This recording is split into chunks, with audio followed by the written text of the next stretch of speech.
What is up, you guys? Welcome back to the podcast. Welcome back to the show. And in today's video, I want to talk to you about the numbers that you need to know in order to grow your woodworking business. Let's dive in.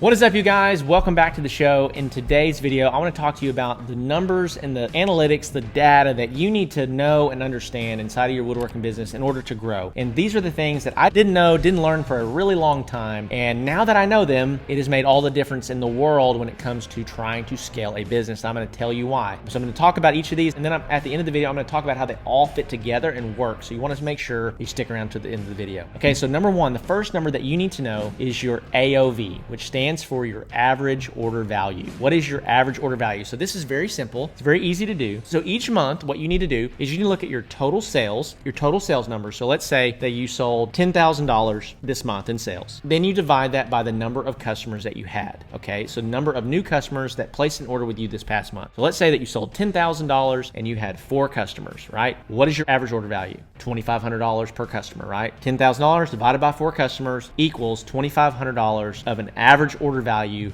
per customer. Okay, that's really important, and I'm going to tell you why in just a minute. Okay, the next number that you need to know is you need to know your cost to acquire a customer. So this is a marketing analytic. So when you look at how much money am I spending to bring leads and bring attention to the business, I need to know on average how much money did it cost me to get a new client, to get a new customer. And again, the same way that we kind of calculate average order value, we're going to calculate cost to acquire a customer the exact same way, but we're just looking at it from a marketing standpoint. So what we're going to do is we're going to take our total amount of money that we spent on marketing. So let's say that you spent $1,000. You spent $1,000, you generated $10,000, and you acquired those 4 customers, okay? So $1,000, which is how much money you spent on marketing, divided by the 4 customers that you got, means that you spent $250 to acquire each customer. Hope that makes sense. The next number that you need to know is your return on ad spend, or ROAS, or return on investment with your marketing dollars. What this basically is we're dividing our total number of sales divided by how much we've spent in ads. So this month, let's say, for example, you made $100,000 in revenue, you spent $10,000 in ads. Well, you had a 10x return on ad spend. $100,000 divided by $10,000 that you spent. I'm using very simple numbers here, but this is really important because if you have these 3 things,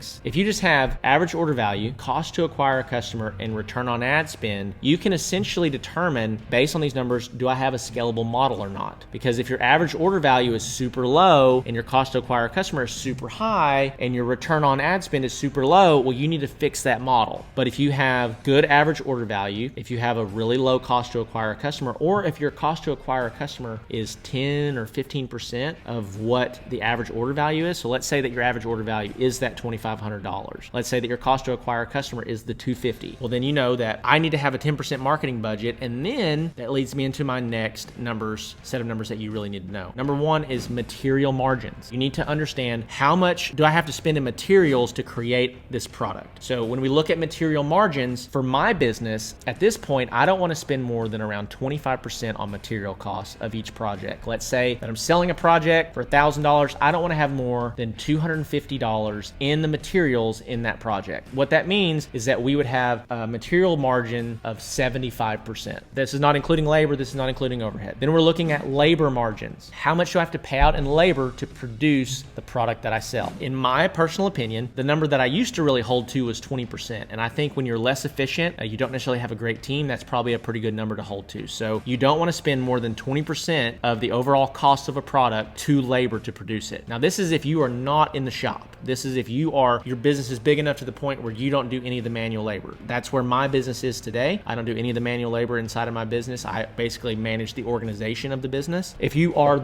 a one-man show, this number can vary drastically because your only expenses are marketing and materials. That's it. Everything else you get to put back in your pocket, right? But if you have a team that's building everything for you, you want to make sure that this is 20% or less. For me, my team has gotten really efficient. We moved into a much bigger shop, and now we're holding at 15% or less, which is really great because that 5% difference goes back to our bottom line on our margins at the end of the year, okay? Lastly is your overhead costs. What are the things that aren't directly associated with the building of the product? So when you talk about material costs, when you talk about labor costs, those are directly associated with building the product. But you have rent, electricity, water, administrative staff, you have a salesperson, internet, you have all these other overhead costs that need to be factored and distributed across all of your product sales throughout the month. And so you need to have a good understanding of, okay, what's my average order value? What is my cost to acquire a customer? What is my return on ad spend? And then what are my material margins, my labor margins, and my overhead costs? If you can understand all these things thoroughly, you can begin to paint a picture of what your net income looks like inside of your business. And is this actually a scalable model, or do I need to change something that's not working? And if you don't understand these things, you should check out the Woodworking Business Accelerator program, where I teach you how to calculate these things. I actually give you resources that show you exactly how to do it. With that being said, if you have not yet subscribed, if you want to learn more about running a woodworking or a handmade business, this is the channel for you. I don't know of any other channel that's doing it quite like we do it here on this YouTube channel. So if you want to learn more, make sure that you subscribe. Leave me a comment below. Let me know if this is helping you. If it is, I would love to hear how it's helping you. So with that being said, appreciate you guys. Love you. I'll see you in the next one.